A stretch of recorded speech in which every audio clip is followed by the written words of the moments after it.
Welcome to Remembering Judith Jones, a Culinary Luminary. This is a program sponsored by Food Studies and the Creative Writing Program here at the New School for Public Engagement, in cooperation with the James Beard Foundation, the Julia Child Foundation for Gastronomy and the Culinary Arts, the Museum of Food and Drink, and the Institute of Culinary Education. My name is Bea Banyu, and I'm chair of the Food Studies program here at the New School for Public Engagement.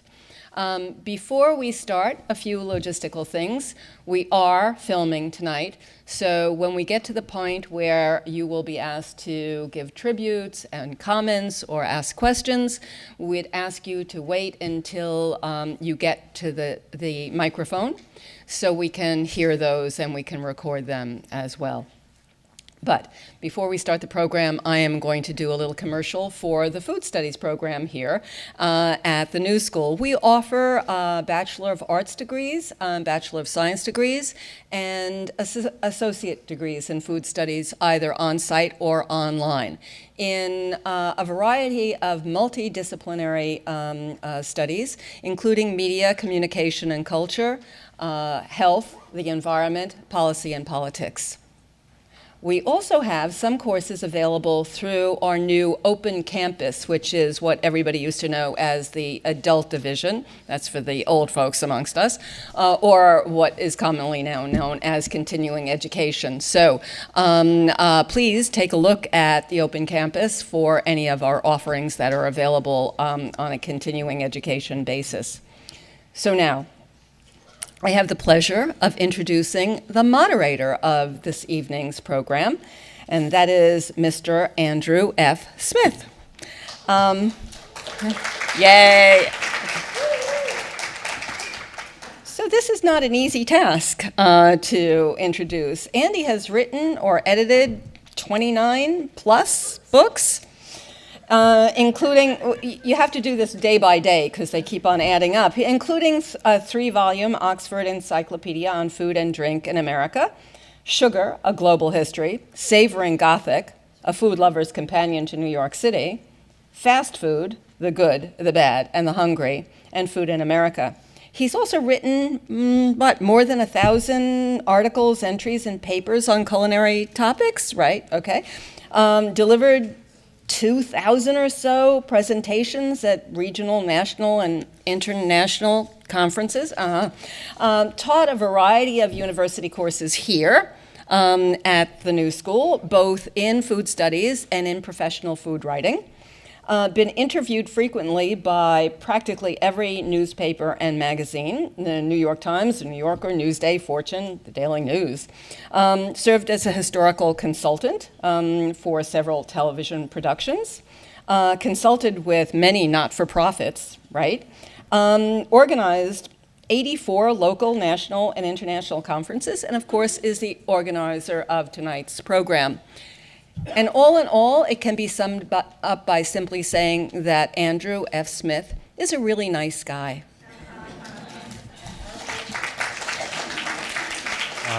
Start again. I want to be a real nice guy. Does that work out? And I'm honored both because of the subject today, Judith Jones. This is the 10th year that we've offered Culinary Luminary programs here at the New School, and Judith Jones was panelist in previous programs that we've had, and so she was a delightful person that I think all of us knew in different ways. I know that there are a number of you in the audience who also knew her. Do you want to raise your hands, those you did? We will give an opportunity first for those who did know her and wish to make a statement afterward, not a speech, but a statement. So if you want to collect something that you would like to do, there were large numbers of people who expressed interest in coming here tonight and were not able to because they were in other places in the United States or the world. So we're filming this and making it available on YouTube in about a week or so.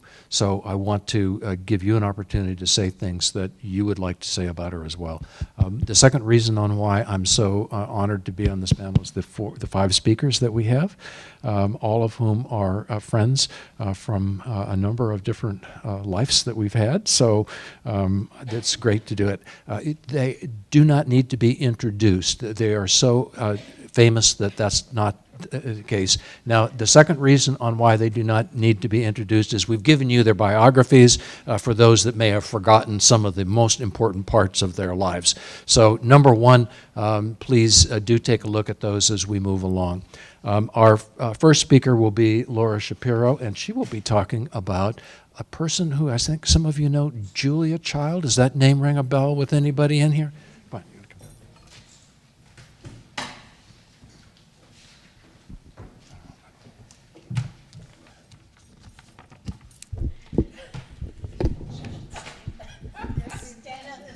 You're going to be okay? Yeah, I can get here. Thank you. It was November 1959. Houghton Mifflin had just turned down a very long, very detailed manuscript for a cookbook called French Recipes for American Cooks, produced by two French women and a completely unknown American named Julia Child, who was at that time in Oslo because Paul Child had been posted there. Julia was despondent about this failure, but her dear friend Avis Devoto, who lived in Cambridge but knew everybody in the New York publishing world, and she also worked as a kind of scout for Knopf, thought maybe she could get Knopf interested. She knew the chances were not great. Alfred Knopf prided himself on being a great gourmand. He actually knew nothing about cooking, and he only published cookbooks very reluctantly. They just didn't make money. And that very November, he had brought out a surefire money loser called Classic French Cuisine, written by a chef who had trained with Escoffier. Nobody was going to buy this book. The last thing he wanted was another one just like it. So Avis ignored him for the moment and sent the manuscript to a pal of hers who was an executive at Knopf named Bill Koshland. He was a major food lover, and he knew a lot of other food lovers. He believed in food loving. He started cooking from the manuscript, and he gave it to Angus Cameron, who had just come on board as a senior editor at Knopf, but had previously been at Bob's Merrill, where he helped to launch The Joy of Cooking. So Cameron started cooking. And then Koshland also, crucially, gave the manuscript to Judith Jones. She was a very junior editor. She had just been hired a couple of years earlier. She had lived in France. She knew French food. She was also an American female home cook. She understood how women lived and worked in their kitchens. She was the one who would be able to see the book through Julia's eyes and simultaneously through the eyes of the very women that they hoped would buy it. Weeks went by. 3 months later, Avis wrote to Julia. She was in a fit of excitement. Bill called me up. He said he is mad about the book. So is Judith Jones. So is Angus Cameron, all of whom have been cooking out of it at length. They say it is unique, a real breakthrough, perfect. It's really French and it works. Bill says they are completely behind it, and once the final figures from production come through, they will ram it through the board, no matter what. And of course they did. So it was a team that made it happen. But the fact is, it was Judith who, I would never say created Julia Child, because Julia's persona as an author was always her natural-born self. But Judith was able to push and pull and prod that persona so that the fit between writer and reader, culinary authority, and home cook would be perfect. You don't get that very often. It was always Julia, but it was Julia under the invisible hand of an extraordinary editor. They both knew this. They had plenty of arguments over the years, but the foundation of the relationship was trust on both sides. Judith, for instance, wanted more of what she called hearty peasant dishes in the book. These would be things with beans and sausages. She said people who had been to France loved eating like peasants, and they wanted to come back and cook those dishes. Julia wrote back saying she had plenty of hearty dishes. She had cassoulet, she had braised lamb with beans, she had potato gratins. She said she thought they were hearty enough whether or not they were very much like peasants, and besides, she said, peasants boil everything. Later on, working on volume 2 of Mastering, they argued about kidneys. Julia wanted to tell people that they should be sure to smell them. They should buy She said, very fresh-smelling lamb kidneys. She said, this is primal. If they smell bad or strong, they're going to be awful, and if timid people don't dare smell things, they'll get rotten meat and fish and everything else. Judith, who did not want to publish a cookbook that said you must smell your food before you buy it, she said, look, you start telling people to smell kidneys, they are going to run. She said, I used some kidneys the other night that probably wouldn't pass that very test, but I rinsed them off to freshen them, and they were absolutely perfect. Julia said, okay, how about fine, fresh kidneys or fine, fresh-smelling kidneys? So this went back and forth. Ultimately, in the book, it was fine, fresh kidneys. You did not have to smell them. And of course, it was Judith who famously wrote, this was May 12th, 1967, don't you think Volume 2 should include a good, honest recipe for French bread that would come as close as possible to the real thing? It is so hard to get even a phony Italian loaf in the sticks. And what's a vrai French meal without some bread to mop it up? 2 years later, Julia and actually Paul, who did most of the work, had come up with this recipe. Julia understood to the core what Judith's commitment meant, not only to the books, but to her, to Julia's whole career. Without Judith, we would have very little, she wrote to Simca while they were working on Volume 2. She told Simca not only did Judith work on every word and try the recipes, she got her secretary to try them so that they had a much more ordinary home cook working on them. And sure enough, the secretary found all kinds of things that could be made more clear in the recipes. Julia went on, it is Judith who has had the ideas of how the drawings should be placed, who came up here to spend 3 long days going over the manuscript. It is remarkable the work she puts in for us. And she pointed out that she and Simca had made $500,000 on Volume 1, whereas Judith was putting in this kind of time and attention and hands-on work above and beyond the call of anything, because that was the kind of editor she was. With this disparity in mind, Julia set up a special contract with Judith in 1972. She made Judith a consultant, and Julia paid her personally for the copious advice and the guidance that Judith was always giving her, more even beyond editing the books. This was guidance about the TV programs and all the ins and outs of Julia's career. I cannot believe that very many of Judith's writers ever offered something like this. They called this arrangement sharing the bread. Again, you could never say that Judith invented Julia, because Julia was fully formed practically from birth. But when you look at Mastering the Art of French Cooking, and by the way, it was Judith who came up with the title, you're looking at a great, great editor at work. Of course, you don't see her. That's why she was great.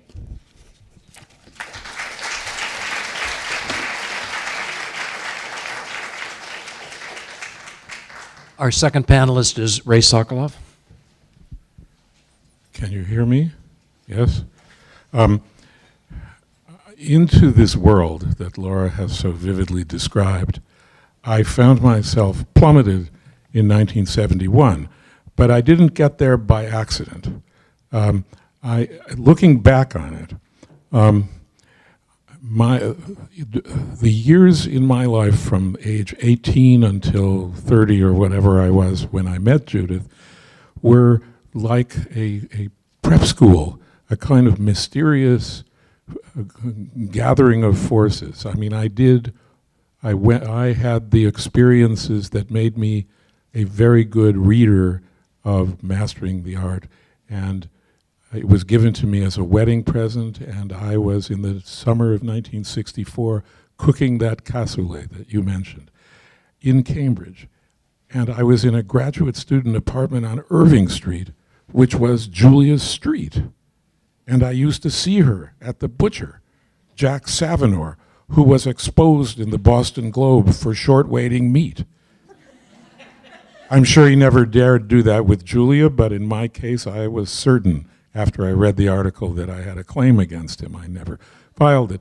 I used to see Julia on the bus, and I knew of course I knew who she was, and I knew her producer later on at WGBH. And what I didn't realize was that years before, and continuing on, I knew Avis Devoto, who was the house secretary at my college dormitory, and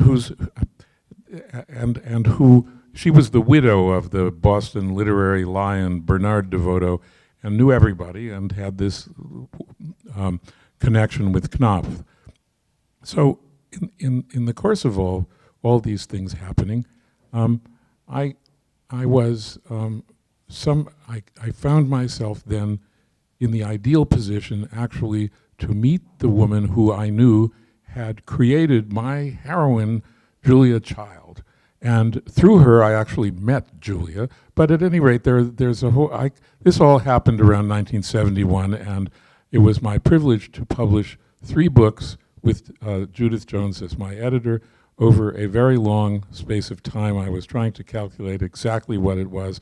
I think from the beginning of the discussion, it was something like 45 years for the 3 of them, which I'm not sure that anybody else can, I mean, pure longevity is really not much of a claim, but I think it's one I can make here, unless John Updike, we tried to figure it out and it doesn't matter.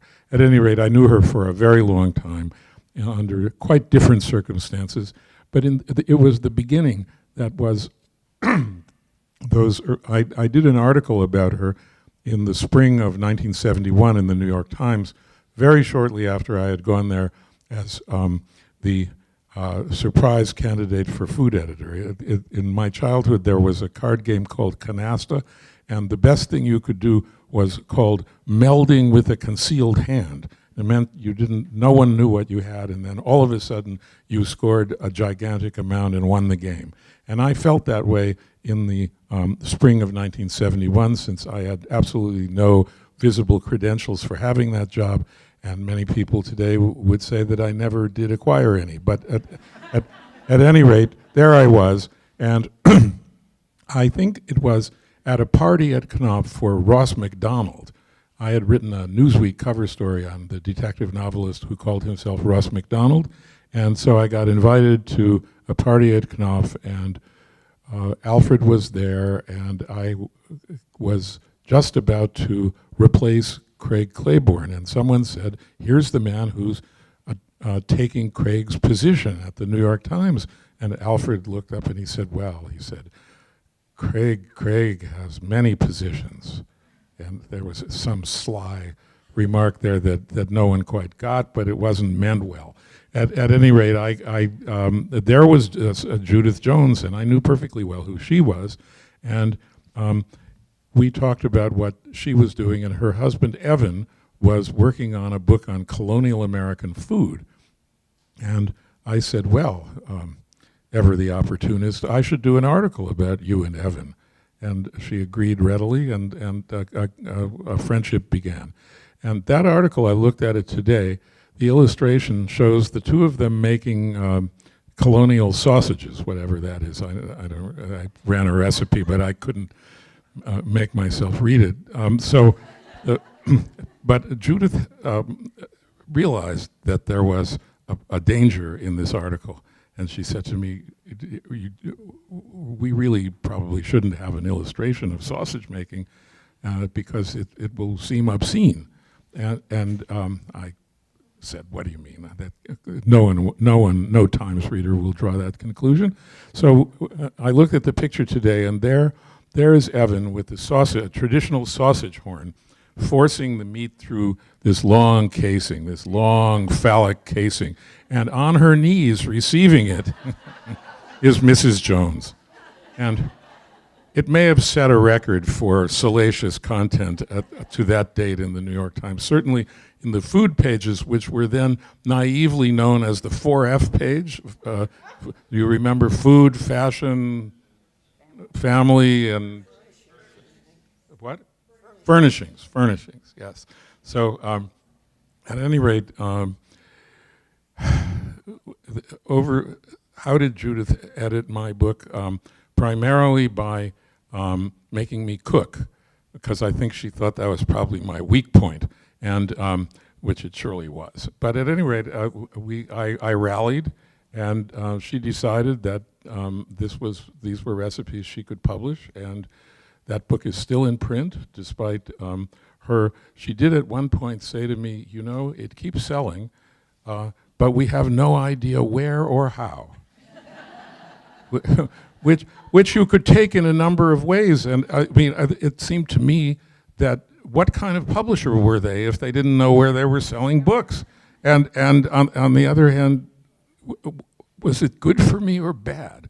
I mean, I knew where they were selling. It was in cooking schools, you know, where it had become a kind of unofficial textbook. But at any rate, Judith was not, I would say, greatly interested in the bottom line. I mean, she wasn't uninterested in it, and she knew that it was a good thing, and certainly with Julia it had been the best thing that ever happened to her. But she didn't really depend on it.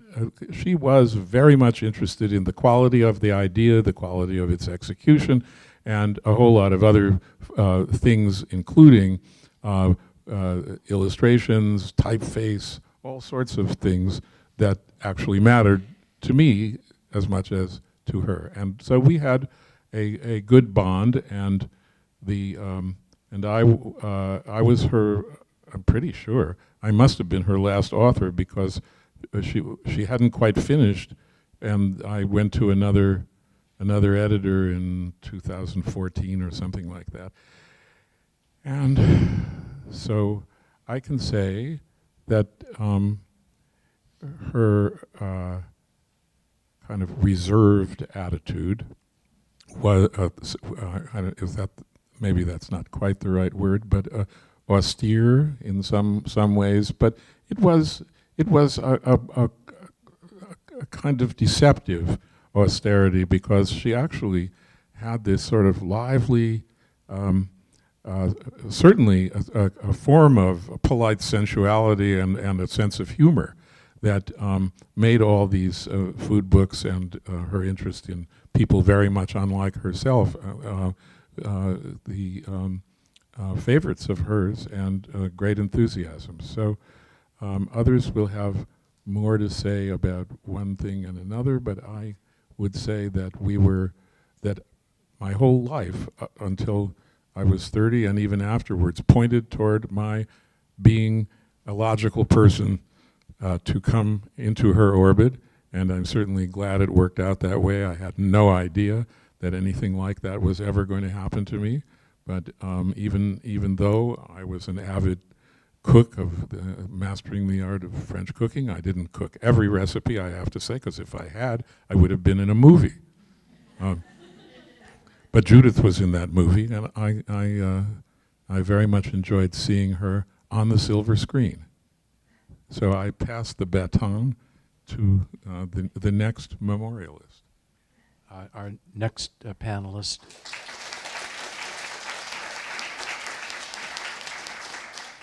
Our next panelist is Madhur Jeffrey. You want to come down here?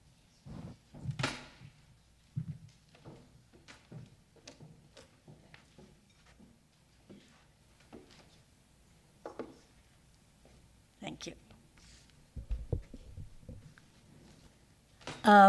I met Judith for the first time around 1968, I think. I think it was around then. I had done a film called Shakespeare Walla, and as publicity for that film, Craig Claiborne had done almost a page-long article on me in the New York Times.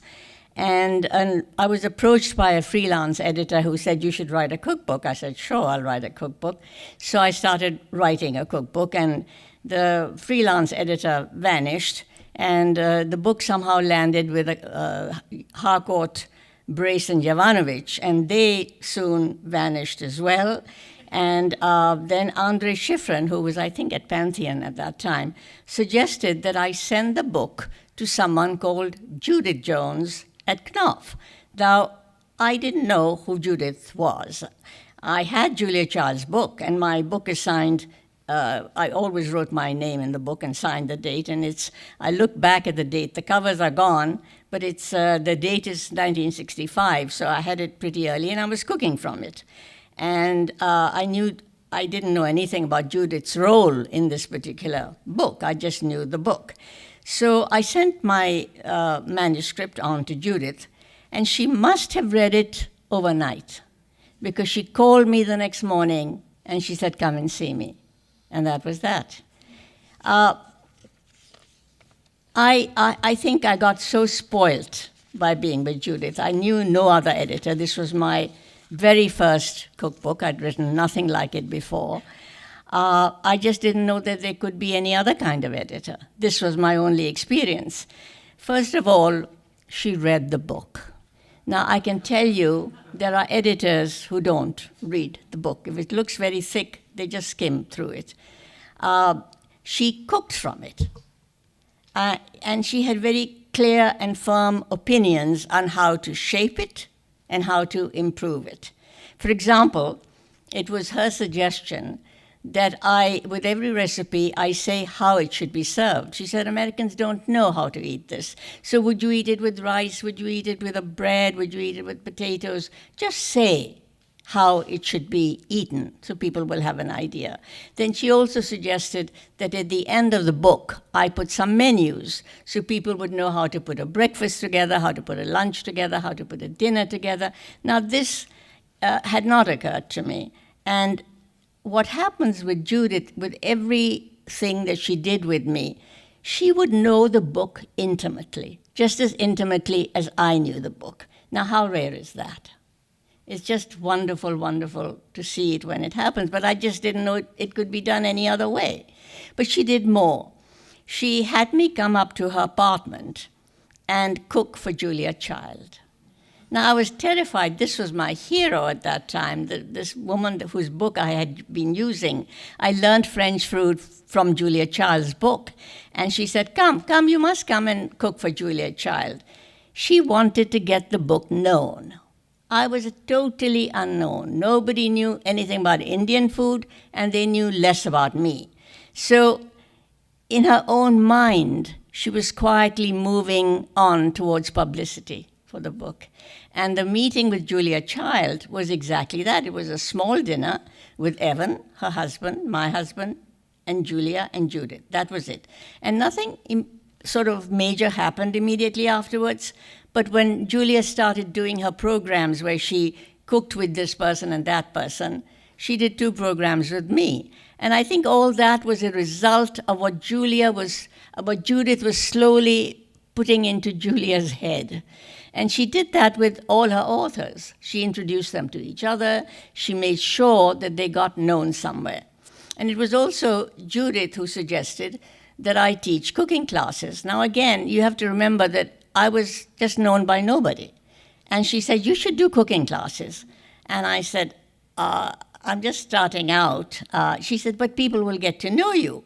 Again, she was trying to get this author known. So I started advertising for cooking classes, but nobody was answering. Nobody wanted to come. And she said, I know what. She said, I'll talk to Jim. So she called Jim Beard up. She introduced me to Jim. And Jim, of course, immediately said, well, she can do the cooking classes in my house, and I will be at every class. So he was there, sitting there at every class where there were 3 people, 4 people, and Judith would tell the people working at Knopf, you should go to her class. So there were all kinds of assistants at Knopf who were joining up for my class. And I had started writing a little bit for Gourmet, I think, around that time. So Gourmet people, assistants there, she would say, you should go and attend her class. So she was really making an author. Her whole business was reading the book, knowing the book thoroughly for every aspect of the book, and then promoting it, putting her mind into how this author could be better known. And that's how my first book took off. And the other thing that Judith did was she never edited away the essence of an author. Now, authors are all different. We have our own beings, our own styles. And I remember at that time, I was very much against the whole idea of curry. I thought curry just makes Indian food sound like it's one thing. And Indian food is so vast. From one end of the country to another, from one home to another. There's such a lot of variety in Indian food. And the curry reduces it all to something from a tin that comes from a tin, a set of spices that come from a tin. So I had written a whole kind of screenplay in my first book, in which I cast it with David Niven as this Englishman in India, and a cook who's cooking for him. And David Niven is saying, well, will you put a few spices together? I'm going back to England, and I just would like to have the essence of India in this little box, and he taking this box away. So now she could have easily have said, as I've been told by many, many editors after that, it's too long, you don't need this, it's not necessary to the book. She kept it. And she allowed my attitude, which was an attitude I had at that time about Indian food, to come through, because she felt that was right for the book. So, and also I found that she was involved in her books to a degree that I've never seen an editor do. They mattered to her. I remember when we were doing the photographs for my book, At Home with Madhur Jaffrey, she wanted the whole book to have the feeling of home, and I did too. So we were going to shoot all the pictures in my house in the country. And, Knopf, for whatever they were always short of money. There was not money for this, there was not money for that, and most publishers are like that. So I wasn't there was no money to get somebody to come and cook, no stylist to come and cook. So I said, well, I'll cook because this way all the recipes will look correct. And Judith knew what she was asking me to do. There were a lot of recipes that needed to be cooked for the photographs. So Judith said, I'll come and help you. And she came. She stayed with me for several days in the country, and we cooked together. And Christopher Hersheimer was taking the photographs, so we would cook, and Christopher would take the pictures, and we would go on for several days this way. And she was there all the time, not only being with me, but in the kitchen, cooking with me. Now, where do you find an editor like that?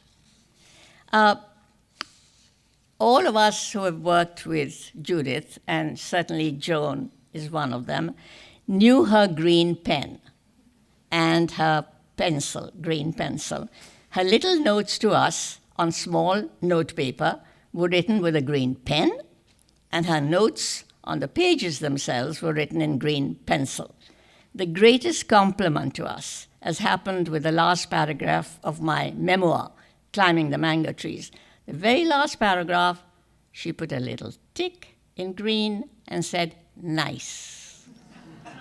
And that was enough to elevate certainly my heart into the high heavens. I just wanted to add a little something about Judith as a human being. In some ways, she was a very proper Vermont girl with her proper suits and shoes and scarves.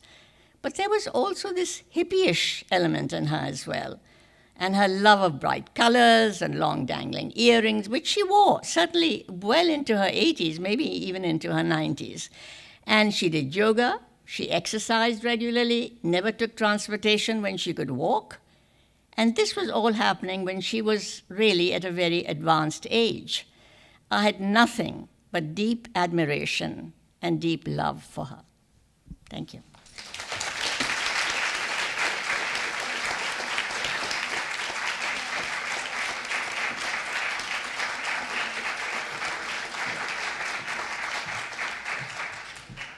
Our fourth panelist is Ann Mendelson. Ann?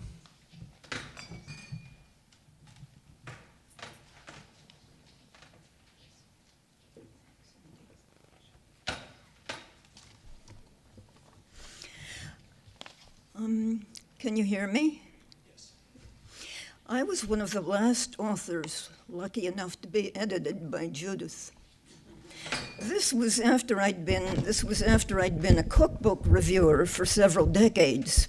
So by the time we worked together on my book, Milk, I had long known that she had a... Sorry. Okay. Did you hear what I said before? By the time we worked together on my book, Milk, I had long known that she had a powerful streak of American culinary patriotism. Some examples. 40-plus years back, Judith encouraged Evan, her husband, to write one of the first histories of food in America. In the year of the 1976 U.S. bicentennial, she helped a Black Virginian, Edna Lewis, to present an important piece of the Southern heritage through the taste of country cooking. A few years later, she gave us a thoroughly rethought edition of a major American kitchen Bible, the Fannie Farmer Cookbook. She and Evan teamed up to write the L.L. Bean Book of New England Cookery in 1987. And late in her career, this was 2005, she was proud of having gotten Joan Nathan to undertake one of the most original surveys of the American culinary scene, The New American Cooking, a remarkable portrayal of a multicultural, multi-ethnic America. All this is by way of preface. I want to focus on what I consider Judith's finest and bravest project, the book series Knopf Cooks American. I followed it with great interest while I was reviewing cookbooks for the LA Times. Unfortunately, it was not her most successful money-making project, but it deserves to be rediscovered as much as anything she ever did. Perhaps her work with Evan on the New England book kindled her enthusiasm for a huge, ambitious tribute to the richness and diversity of American food. In any case, the series began in 1990 with 3 books. The eventual total would be something like 17. It was never planned as a systematic, exhaustive map of the entire U.S. culinary landscape. Judith understood how vigorously our culinary landscape resists well-meant attempts at systematic maps. Those 3 inaugural works can give you an idea of how novel, how original the project was from the very beginning. They were Hot Links and Country Flavors, Sausages in American Regional Cooking by Bruce Aidells and Dennis Kelly, Barbecued Ribs, Smoked Butts, and Other Great Feeds by Gene Volz, and We Called It Macaroni by Nancy Verde Barr. Each of these works defied the expectations of snobs who associated Judith Jones with the most polished, refined introduction to some classic old world cuisine or dignified tradition. In 1990, and I was there, Charlie, gourmets galore were talking about something called the New American Cuisine. But it was a very chefy phenomenon. Lots of people had bought the American edition of Jane Grigson's book on charcuterie, published by Judith, but a book devoted specifically to American sausages and called Hot Links didn't sound as upwardly mobile.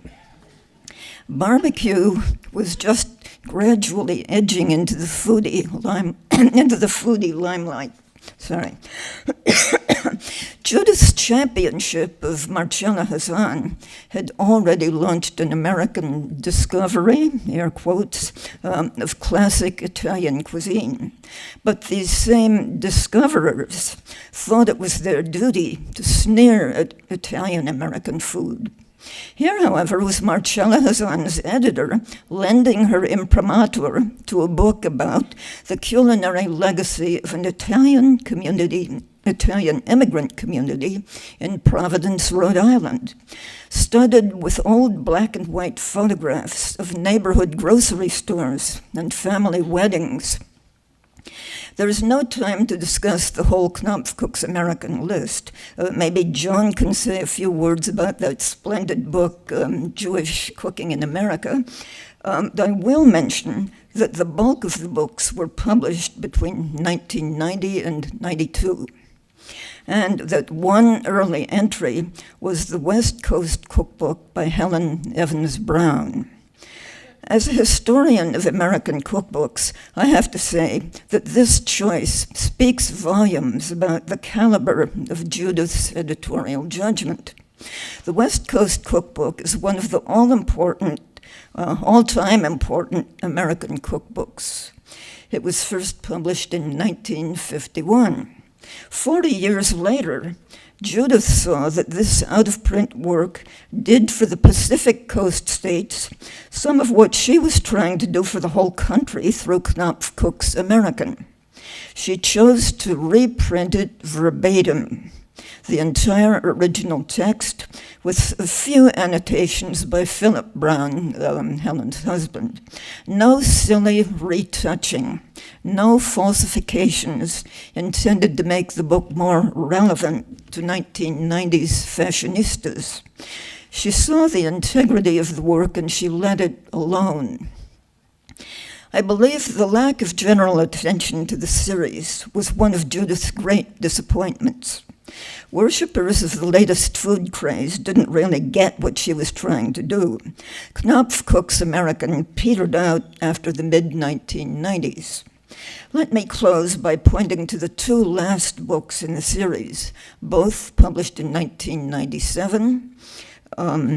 Latin American Cooking Across the USA by Emil Senovas and Rosemary Silva, and Easy Family Recipes from a Chinese American Childhood by Ken Hom. The first of these is, I think, one of the weaker books in the series. It was territory that was not closely familiar to Judith, but the mere fact that she was eager to champion stateside Latin American food as quintessential American food is extraordinary. So is the fact that she insisted on publishing a Spanish-language edition, La Buena Mesa, La Auténtica Cocina Latinoamericana en los Estados Unidos. That was a brave decision. As for Recipes from Chinese American Childhood, it's one of the very best books in the series, and another astonishing testimony to Judith's instinctive sense that nothing is more deeply, truly American than the cooking of immigrant families.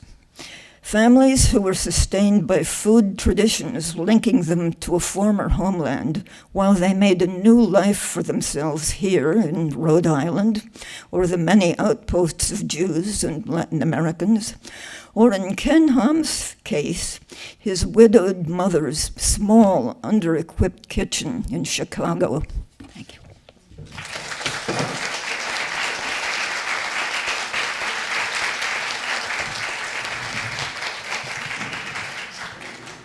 Our next panelist is Joan. Go ahead. Thank you. I'm fine. But one of the good things and the bad things about being the last person is that the good thing is that there are all these ideas that people brought to me, at least, and the bad thing is that some of the things that you might have said have been said. I'm very glad to be here. I just got off a plane from She France. did. 3 o'clock today, the plane was supposed to arrive from Paris. But I got here in the nick of time. Okay. Before I start, I just want to say that one of the things that Judith said to me was that mastering the art of French cooking was written so that she could edit it.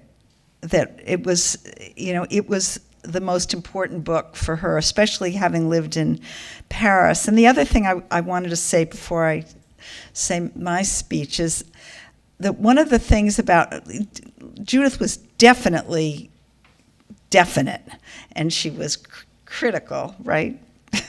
She was tough, but she was the most open person that I think I've ever met. She was, as far, I'm Jewish, clearly. She was not just philo-Semitic, but she was philo every human being, and she wanted to hear their story. And I think that's one of the things that made her so amazingly special, especially when you were talking, Madhur, about how she led you to be somebody that I looked up to, and I never thought I would ever be working with Judith Jones. So anyway, okay. For almost 25 years, I was one of the lucky ones who could call Judith Jones my editor. It started actually in the late 70s when I wanted to write a Jewish cookbook, having written a book called The Flavor of Jerusalem. And actually, now I realize it was Bob Bernstein who introduced me to Judith. And I was living in Boston, I came to visit her. And and she said to me that Claudia Roden was doing a Jewish cookbook. Wouldn't I like to do an American cookbook? And I was young at the time. And I thought, no, I don't know who I am. I want to write a Jewish cookbook. So she must have thought about me still with American, but then she linked me with Jewish many, many years later. My real relationship with her started in the early 90s when she invited me to come to her office one day to write a book for the Knopf Cooks American series. She wanted me to show how Jewish immigrants influenced American food and how America influenced Jewish food. I signed on right away. After years of research, I handed in what I thought was a fine manuscript. I'll never forget the stern phone call I got that day. "Joan, I think you will have to come to New York right away," Judith said. "I don't understand what you're doing." I so clearly remember that my brother was at our house. I had to be a good hostess for him. And I just thought, oh my God, what am I going to do? So I went and when I recovered from this disappointment in her carefully chosen words, I thought about what was wrong with the book. I had written it more like a history rather than a cookbook. Must have been a bad history if she didn't know what I was doing. Within minutes after I spoke to her, and that's what was so brilliant about her as an editor, I figured out how to rearrange it so that it worked. Luckily, there was a computer in those days. Under Judith's tutelage, Jewish Cooking in America received the coveted IACP Julia Child Award for Best Cookbook of the Year, as well as the James Beard Award for Best Cookbook of the Americas. And what she did was she trusted her authors, and she thought you could do better. And so she really pushed me, and I guess I did it. We went on to work together on 3 more of my most satisfying cookbooks: The New American Cooking, The Foods of Israel Today, and Quiche's Kugels and Couscous, My Search for Jewish Cooking in France. I'll never forget Judith's green pencil when she used it to write the simple word nice, of course. It meant the world to me and to Madhur, and I'm sure to Anne, when she didn't have to say great, but she would leave it alone, or she'd really mark up your manuscript. But to me, say the word nice meant so much. But I also remember the terror of sloppiness she also thundered on us.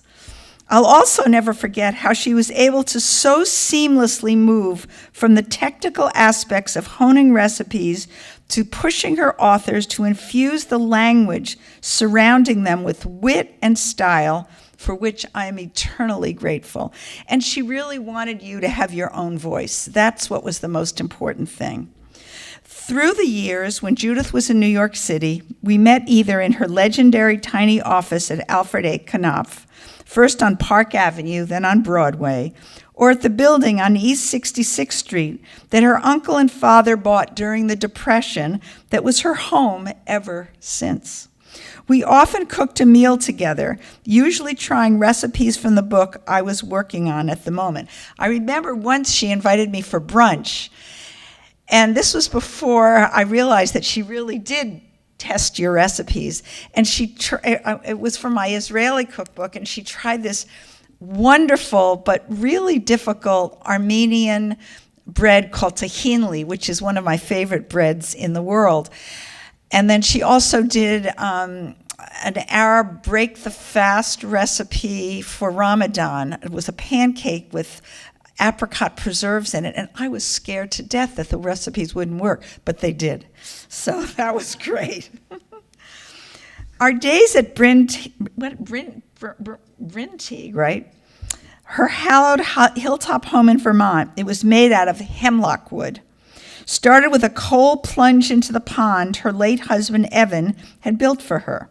Nearby, in a screened-in gazebo, Judith read in the late afternoon. Of course, not when I was there, but I always imagined her sitting in this beautiful gazebo, just reading and relaxing.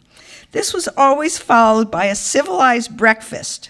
If I was lucky, it included her famous waffles, where we discussed the food we would make the rest of the day. Then Judith, the hands-on editor that she was, would go through my marked-up manuscripts, making the challenging process so much fun.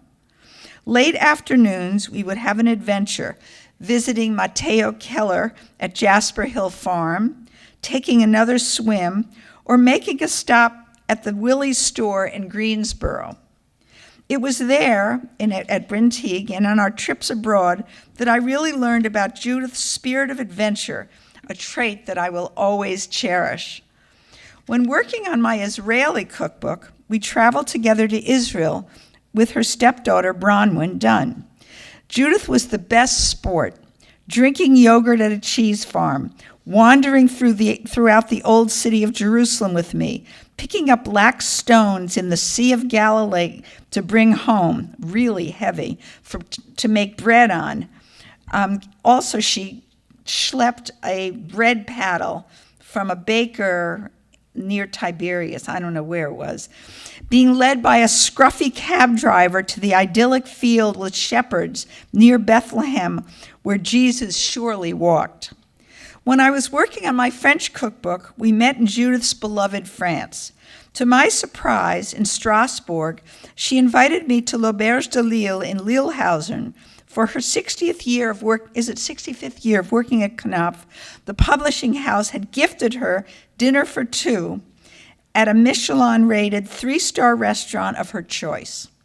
Always the frugal New Englander and notoriously careful about paying too high advances, Judith used to say that Jonah Updike didn't want a big advance because he preferred getting royalty checks twice a year. She instructed me to eat the prescribed menu lest she seem overly greedy. But we still were able to taste the restaurant's feathery quenelle de brochet, pike quenelles with a crawfish sauce. We shared a love of rhubarb. While plucking stalks from her garden in Vermont, Judith told me once, rhubarb, gooseberries, and sorrel are the lemons of the North. Like most New England cooks, she used to make rhubarb pie the old-fashioned way, with a double crust, cooking the rhubarb with strawberries in the pie. But something always seemed off to her. I never liked the taste of cooked strawberries, Judith told me, and the rhubarb always makes the pie crust a little soggy. So she showed me how to make a favorite recipe she had developed, an open-faced pie filled with cooked rhubarb and topped with fresh strawberries, glazed with currant jelly or gooseberry jam. While she was making the dough in the food processor, she also taught me a trick she had learned from another of her cookbook authors, Lydia Marshall.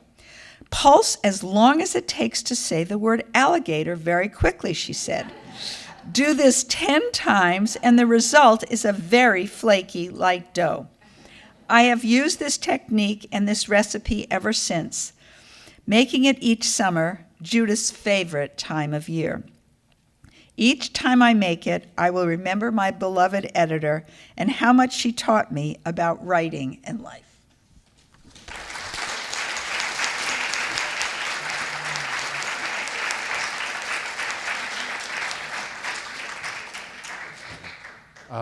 Bronwyn Dunn, Judith's stepdaughter, is suffering from the flu tonight, but she did make a statement that we will read a little later on. So I would be delighted to. I think our panelists were incredible. I have 1,000 questions for them, but I'm going to pause my questions, and I know that some of you wanted to make some statements about Judith Jones, that some of you who knew her and wished to make a statement. Yes, you do. You're just being bashful at this point. Okay, does anybody have a question for the panel? I have a few questions. I was hoping you'd ask. We have a person here? Can we go to the microphone? We'll provide it here. And can you give your name, please?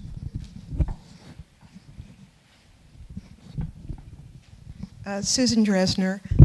After your wonderful article about her, I had a food show on BAI radio, and I called her up and I interviewed her in her office. And I was struck, I was very young, extremely young, by her modesty.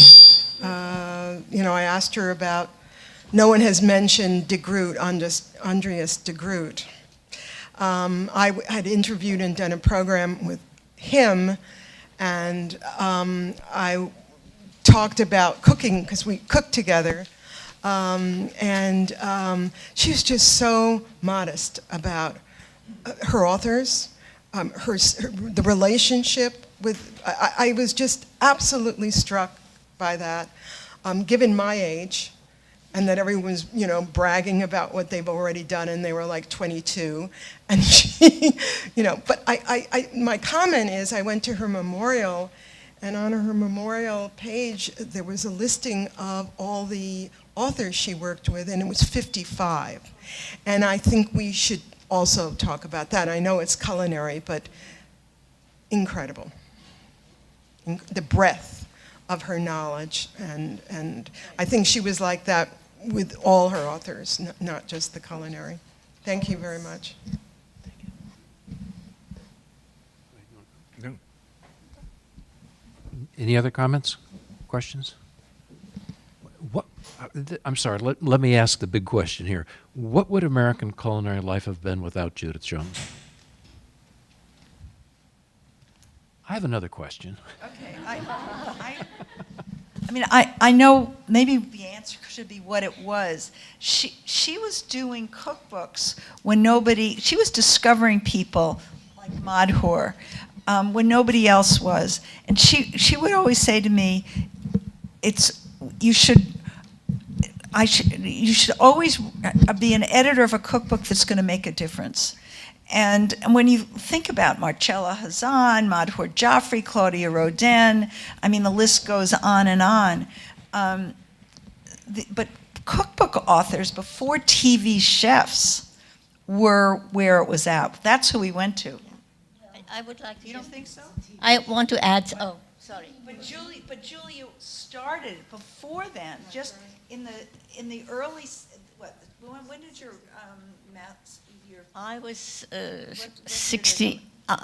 It came out in 73. My book. So in the early 70s, it seems to me that that's when these cookbook authors were really great, and TV. When did she start her series? 63, But the book was 61. Well, so she got the attention then, but still, she was a cook. We thought of her as a cookbook author. I just want to add one other aspect to Judith. She could be very severe on certain kind of books she did not want. And she did not like chef's books. She did not want TV chef books at all. She said they're not for home cooks. They're doing things, they can get 20 sauces made by 20 people. Most of us can't do that. I don't want books from chefs, which upset a lot of chefs. And then the other thing that she hated, was the word simple or easy. Simple she could bear, easy, never. And I tried so hard. I said, Judith, this book sells so well because it has easy in the title. Could we not put easy in the title? And she said, no. She was absolutely 100% obstinate and would not give in at all.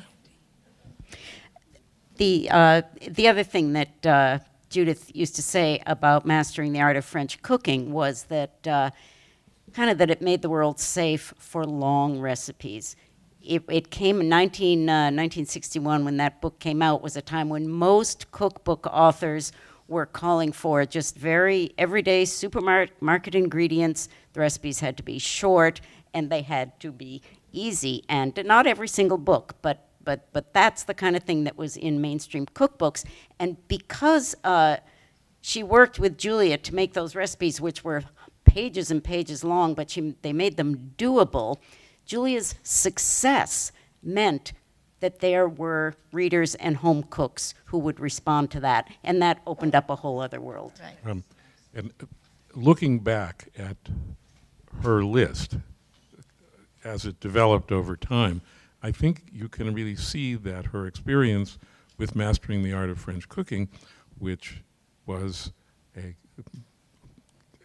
very determined effort to bring the authentic methods of classic French cooking into a practical form for the American kitchen, that she kept doing that, kind of almost like a world tour from one great food culture to another, and then to America itself. So it's a lifetime program that really was unfolding. I am unaware that she ever revealed that this was her program, but it seems clear looking back at it that, you know, there was an Italian. You could go through, and she had also Spain, Penelope Casas, and pardon me? Yes.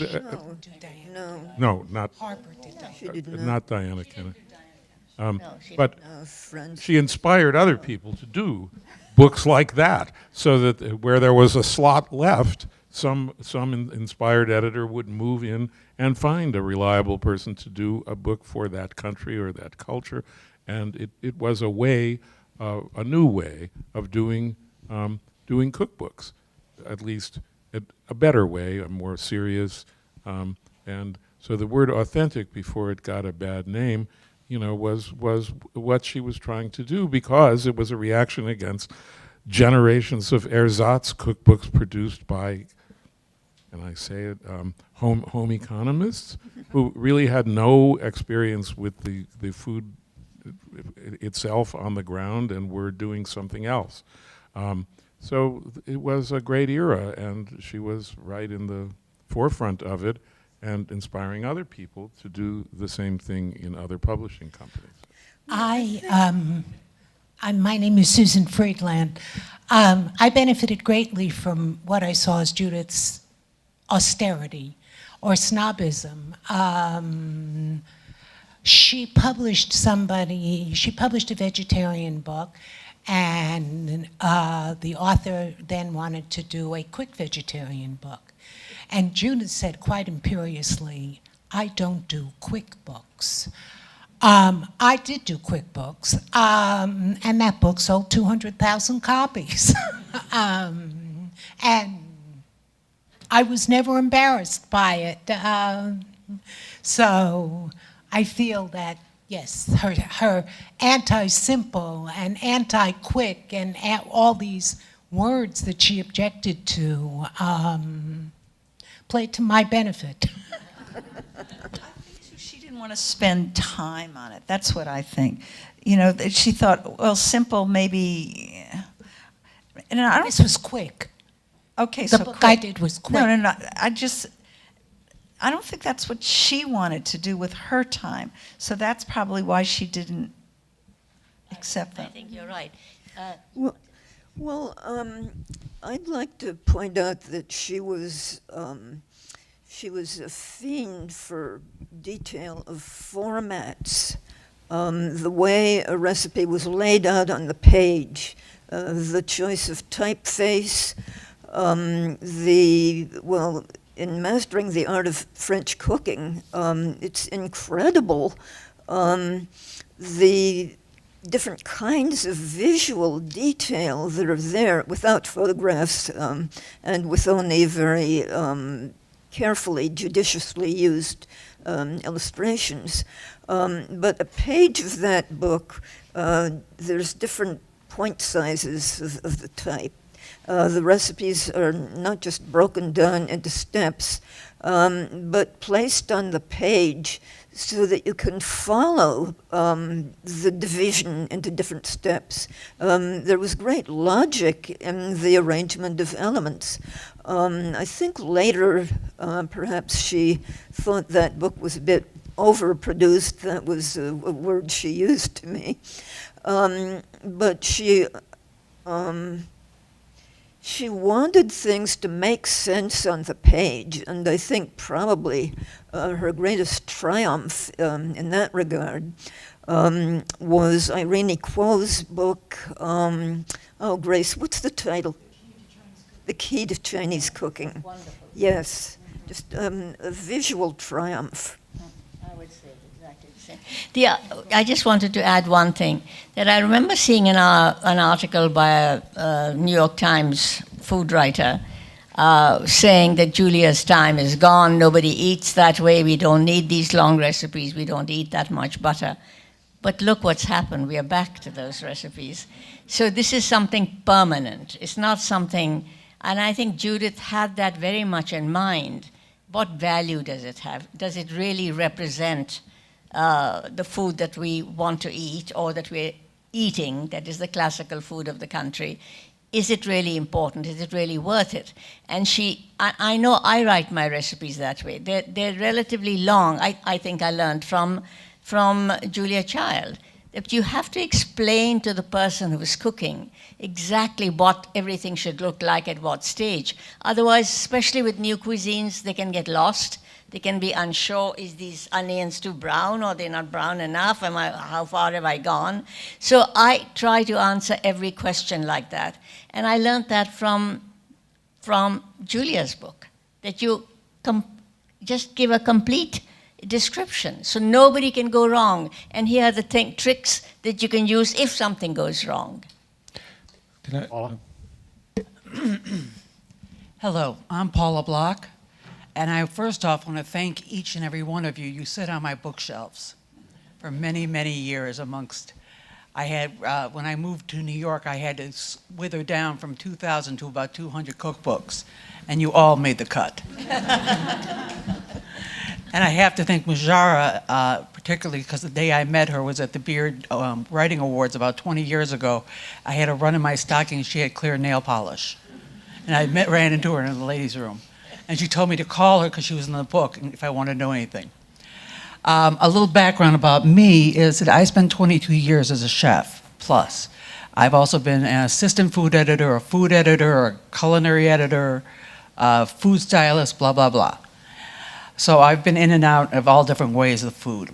But what I'm more interested in right now is how you all feel, because you come from a different era, about what's happening now with the digital age and getting reprints and getting copyright money. I mean, I have people who have stolen articles, photographs, and everything under the sun from me. My old employer, before I got sick, still for 6 years has pages of photography from my camera. And I can't get a dime out of them. But the main thing is, I want to ask, how do you feel about this whole Blue Apron, delivery food, coming with the recipes pre-cut, pre-cooked? Is anybody really cooking anymore? And are they really, I found most of the chefs that I worked with for so many years not read cookbooks. They're just robotic. And so much goes digital now, and there are cookbooks that are just going straight to digital. So let me rephrase the question. Does the cookbook have a future? Not quite. Does food have a future? No one wants to take a stab at that? I definitely think it has a future. People like to mess it up. They like to read it. I think Knopf would agree with that. All the publishers would. That you don't think so? I don't know. That I definitely think people, and you have to give gifts, and you want people to sign them. So. Just like the farmer's market, where people are exchanging recipes and talking about what they do. Yeah. But can I just get back to something about what you were saying about Judith? That when you're talking about a simple or easy cookbook, she had cookbook writers, but she had John Hersey, John Updike, Ann Tyler, Sharon Olds. After the memorial for Judith, the next day I went with Bronwyn to her house, which I'd been to many times, but so many books all over the place, and you knew she had read them. This was her life. And, so she wasn't really looking for new ideas or new people to write about, to edit. She had them, and she had somebody's got to write her story, because there are a lot of relationships that she had too that we won't discuss right I want to return. Future for the cookbook? Yes? No? I have grave doubts. Well, can I ask a question over here, please? Yes. Go ahead. Because it's related to this. You got to give your name. My name's Mitchell Davis. I'm with the James Beard Foundation. I thank you all, also, and Andy, for putting this together. You sit on my bookshelf also, sometimes in my dining room. But today I was in a taxi, and in 10 blocks I saw a recipe for a caramelized butternut squash and apple tarte tatin in the cab. It was one of those hands and pans videos. And I know that is not 32 pages of a recipe about how to make that dish, but everything you needed was there. I kind of made a mental note to remind it, because of the work that you have done and the education you've provided us and the resources I can go to check those things, like how to make the puff pastry. I could, from that cab ride, go home and make perhaps a yummy dish. And so I'm wondering a similar question, what is the legacy, and is this different phase of cooking something that you and Judith all helped usher in that is a positive thing instead of the loss of something, because we now have these tremendous resources, these definitive works and various cuisines of the world, which are ever changing where they are, but at that moment in time, you were captured in for our use. And to me, there's something very positive to know that I can take a cab ride and be inspired by a dish and perhaps go look at Julia's recipe for pâte feuilletée and make that. And so I'm just asking, it's a legacy question, it's a similar question, not so much about the future of cookbooks, but about the future of food, and is it additive? Is it a sort of building collective memory technology that we can all thank you for? Hi, Mitchell. I think that all will coexist. If you look at Yotam's Ottolenghi's books, they're selling like hotcakes. So there are books that are selling, and there are recipes available everywhere, many of them stolen, you're quite right. I see my recipes in some form, but recipes have been stolen since time immemorial, let me tell you that. I have recipes stolen in the early 70s. So this stealing business is a business that goes on Apicius, all the time. I think, was and copied. Sometimes you change 2 ingredients and it's your recipe now. I have stopped. I have to worry about too many things. I can't worry about this anymore. If they take it, let them take it. But I do think you're quite right. We will get our recipes everywhere. And I look at People magazine, I say, oh, this looks good. So, it doesn't matter. It doesn't matter. The fact is, something is being recorded. They're good things, they're bad things. People discriminate in different ways. Some people really know food, are very thoughtful about food, and will pick the right things. Some people know nothing. They see something sweet with a lot of sugar, with a lot of caramel, with a lot of this. I want to make it. So it'll all depend. And I think we have to be discretionary. We have to think for ourselves, and we'll choose. We'll all choose ourselves. What Judith did was she created a kind of a tradition. I'm not sure it existed before in this country, kind of a tradition of culinary literacy. And her books were very much in that. And, this is a nation of niche markets. You can get a recipe from anywhere. You can make any kind of a meal. You can cook it, or you can do many other things to get it onto the table. But one of those niche markets is this culinary literacy. And I think the Yotam Ottolenghi example is a very good one. Yes, there will be that. It will always be possible. It will not be the only thing going. Question. I'm Marissa Nathan Gerson. I'm Joan Nathan's daughter. And the last time I saw Judith was in her apartment a few months ago. And one thing that was remarkable, besides her hair, which always looked so good,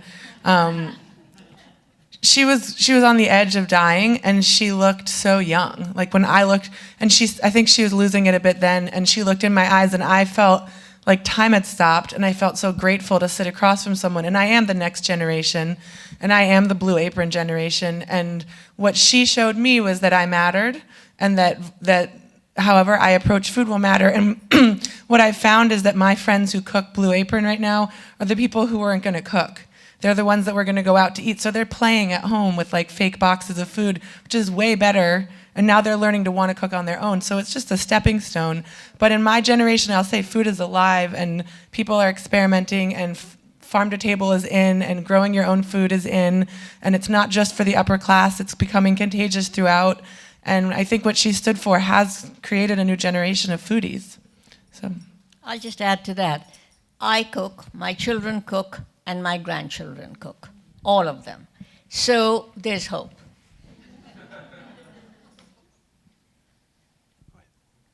Hi, I'm Johanna Hecht. I'm actually Ray Sokolov's wife. And I want to ask you a question that came up a few years ago at the Oxford Food Symposium in one of the little sessions. I noticed it relates to something one of you talked about at the beginning, how they wanted Julia's cookbook to be a book for women.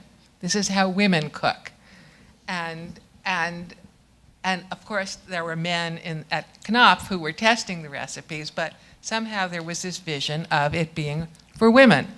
And the seminar, the session at Oxford was conducted by, I believe, a feminist from Radcliffe, and she was determined to prove that Julia's book was written for a generation of women who did not work, and that today, the women of today, or people of today, were basically not Julia-style cooks, but Richard Olney-style cooks, which simple French cooking.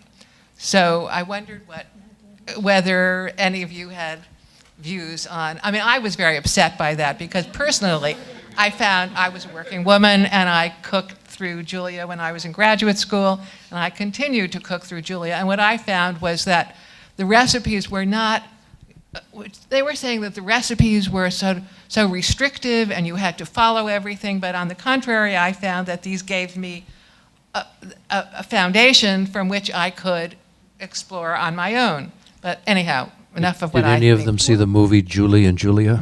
Yes. Well, I have to say that I was around then when the book came out, Mastering the first volume of Mastering the Art of French Cooking.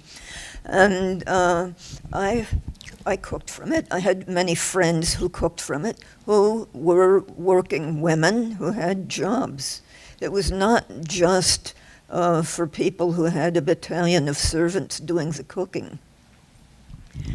I should not have given the impression that Julia was ever writing for women. She was not. She was adamant that she wrote for people who love to cook. She had a fear. The word housewife made her blood run cold.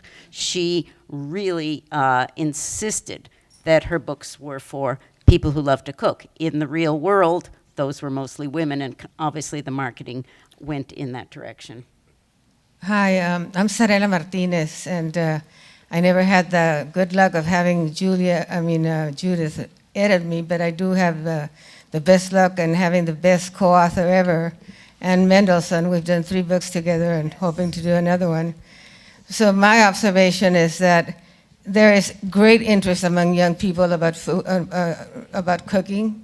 I've sat at Thai places and a table of young kids, all they do is talk about food. My kids all cook and entertain, and there is definitely a market there. Maybe some people want Blue Apron, but a lot of people are at the market and only want organic food, and they know a lot. And I think that has helped us all write recipes much easier because everybody knows what braise and mince and everything else, you know. It's just young kids are really, really food knowledgeable. So I think that there's a big hope in there and maybe a big hope in doing some naturally light Mexican food. A plug. Anyway, thank you so much for listening and for your beautiful speech. Okay. Next question. We need the microphone over here. Right here? Or where? Thank you. I'm Valerie St. Rossi. I'm going to follow up with what Anne was talking about, but this is also something that we're all talking about. If we want cookbooks to continue, how do we replace this lady in the staffs of the publishing houses? Full disclosure, I am a cookbook copy editor and I work freelance. Who is there who is growing that intelligence? Where is that intelligence? In the houses. And where are the new people?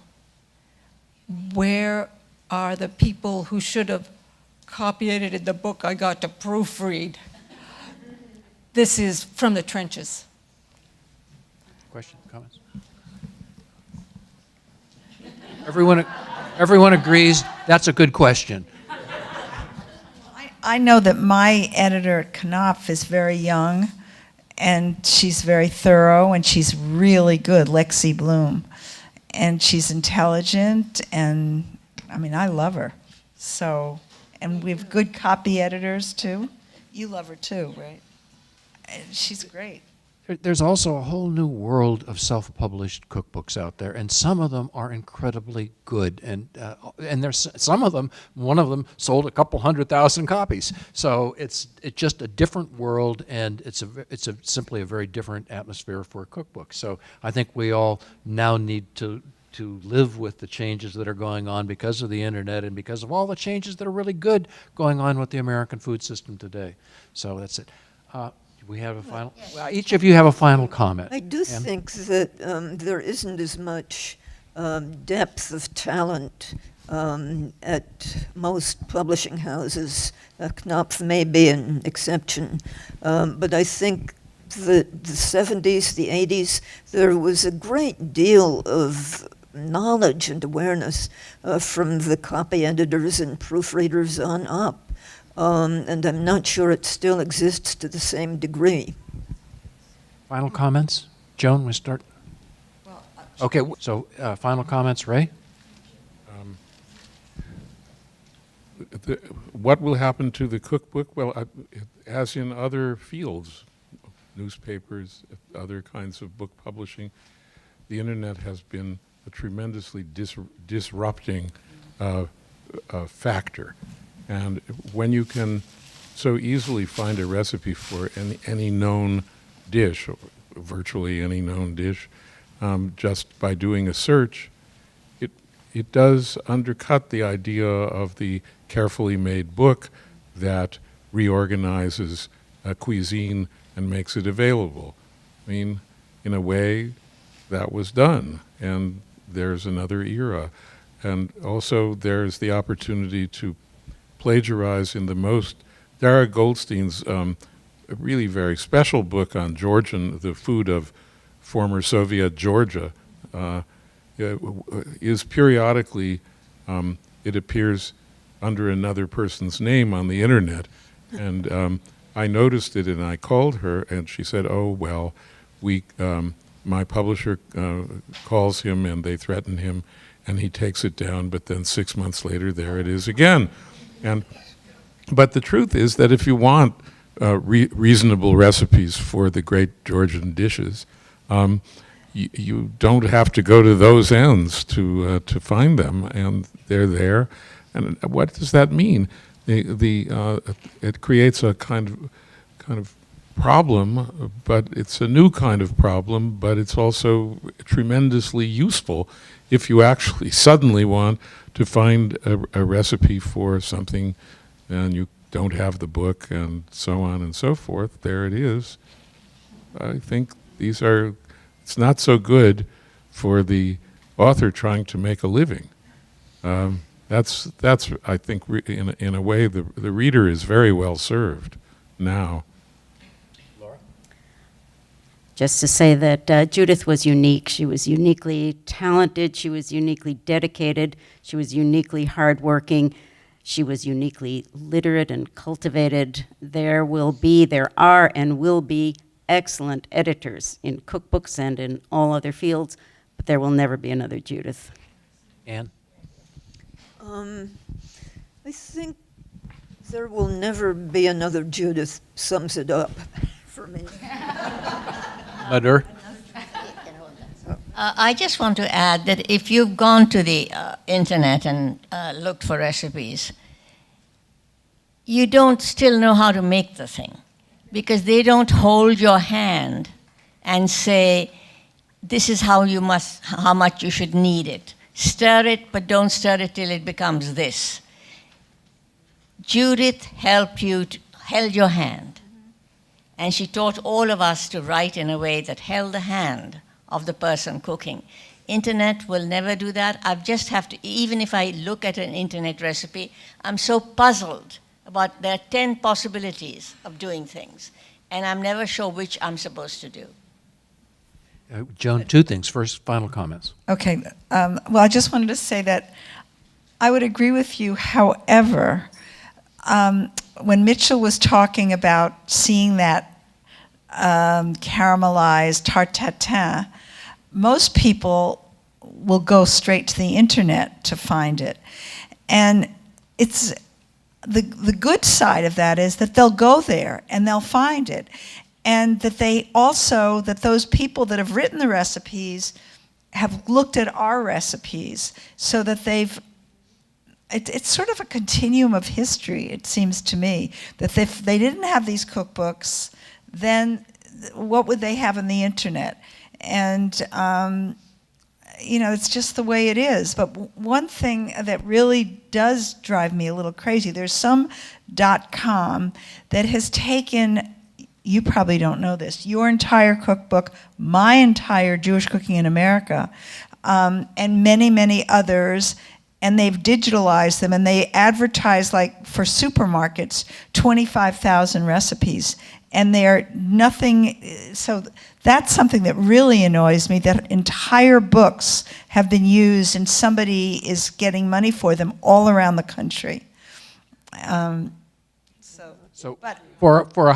end on a higher note. To end on a higher note, right. We have Bronwyn Dunn, who like would to love read- to have been here, but is unfortunately suffering from the flu tonight, and she is Judith Jones's stepdaughter. And I think that Judith would really love being here tonight and listening to all of your comments. She was unique. She was great. Okay. Judith was my second mother, my sister, and my friend. She provided me with inspiration, and she was a gentle mentor. The first time I saw her, I thought she was an angel. She and my father had just come back from France. Her blonde hair was in a loose chignon, and she was wearing something simple, but to me it seemed so elegant. It must have been a difficult moment for her, meeting the 9-year-old daughter of her new husband under the watchful eye of my mother, I should add. She was just 27 years old.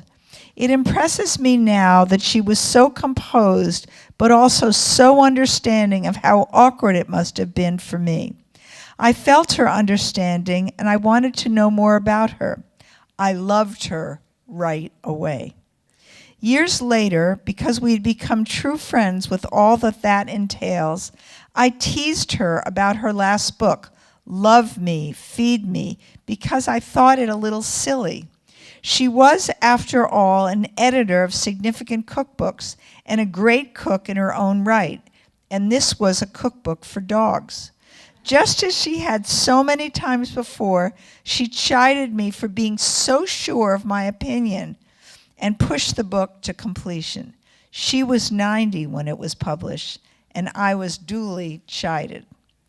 The books on Judith's bedside table when I finally found the courage to look, were a book of short stories by Wendell Berry, a self-published book of poems and observation by a friend, Joe Brainard, Hallucinations by Oliver Sacks, a debut novel by Korean writer Kung Suk Shin, Susan Cain's book on the power of introverts, and MFK Fisher's A Life in Letters.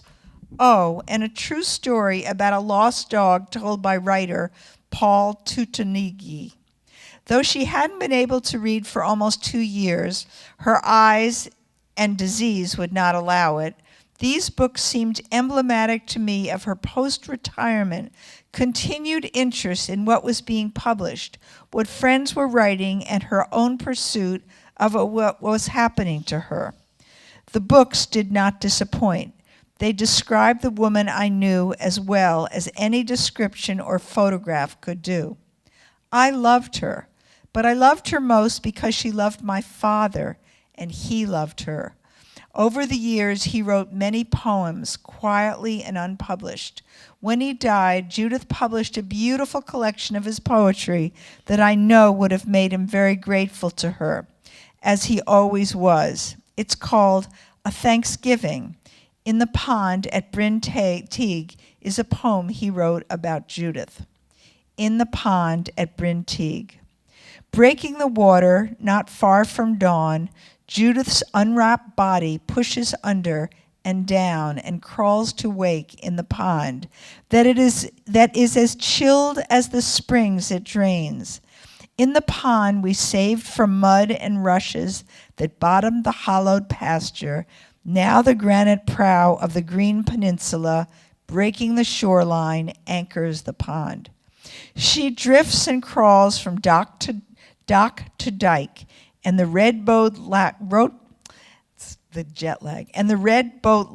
the grass-frayed rim, while I watch the dog. It is true, says her shining face. 2 times a day she swims it, smiling at the air, through her dripping skin smiles.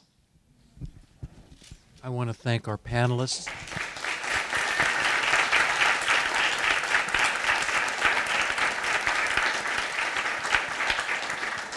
And I want to thank our cooperating organizations. Do we have members from the cooperating organizations? We at least have some. Can you please stand up? They don't want to stand up.